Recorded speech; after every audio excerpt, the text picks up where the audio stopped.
Now let's use some of our previous ideas to multiply some roots. The idea we're going to use is a product rule. Please notice that if n, that is our index, if our index is odd, then for real numbers a and b, we can just say that the product of the roots is the root of a product. Notice the indexes have to match. But if n is even, then a and b have to be non-negative. Because if n is even, like for a square root, we can't have negative radicands in the real numbers. And again, please notice that the indexes are going to match.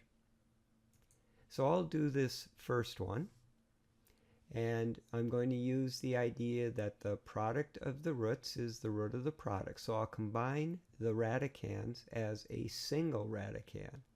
And when I multiply the w's, I'll be able to add the exponents of 3 and 1 and get 4. And of course, 2 and 8 is 16. Now you can either think of 16 as 2 to the 4th, 2, 4, 8, 16. Or you can just know that the fourth root of 16 is a 2. In either case, we're going to get a factor of 2 outside. And then for the base of w, 4 goes into 4 once, so there'll be one factor of w outside with remainder of 0. So there'll be no factors of w in the radican. And in fact, we won't even need the radical symbol anymore. Try this one. Using the product rule, I'm going to combine these under a single cube root. You can either multiply 2 and 12 and get 24 and work from there, or you could think of 12 as 2 times 2 times 3. And for the bases of m, 2 plus 1 will give us an exponent of 3. So I know that I'm going to have 3 factors of 2 and 1 factor of 3 and 1 factor of m cubed. Rewriting the 3 factors of 2 as 2 cubed, I can start with my idea that 3 goes into 3 once, so 1 factor of 2 will be outside, remainder 0. This factor of 3 will remain part of the radican, and for the base of m, 3 goes into 3 once, so 1 factor of m will be outside. Try this one. The indexes match. I can make a single 7th root with a radican of a to the 11th. Then 7 divides 11 once with remainder 4. So here's my simplified form. How about here? Again, indexes match, so I can form a single radican.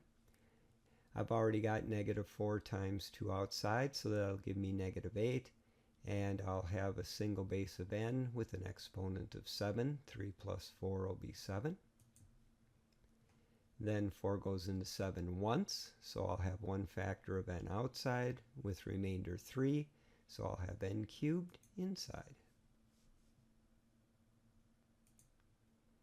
Try this one. I can see I'm already going to have a factor of 12 outside.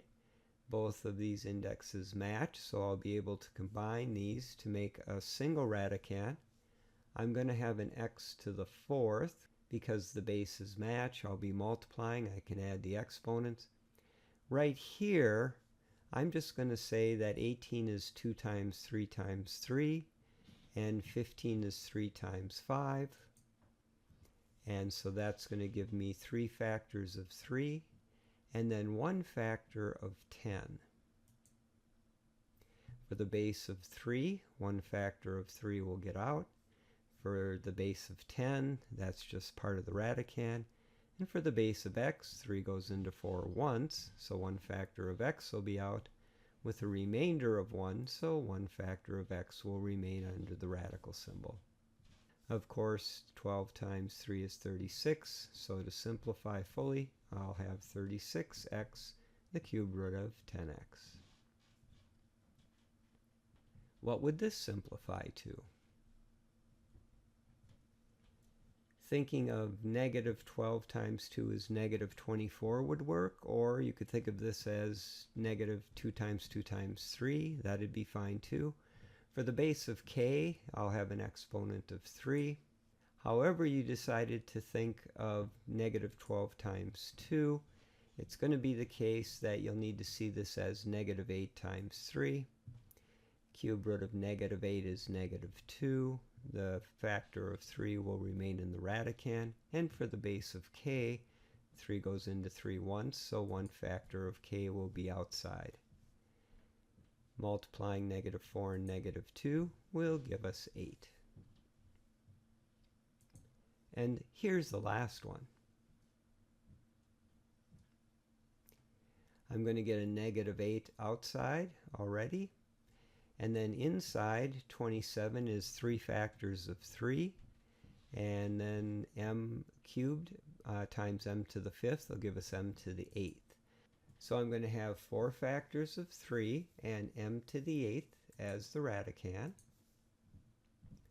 Then for the base of 3, 4 goes into 4 once, so one factor of 3 will get out. For the base of m, 4 goes into 8 twice, so m squared will be outside the radical symbol. And then negative 8 times 3 will give me negative 24. Well, that will conclude our work in this video, where we've been multiplying roots which have indexes greater than 2.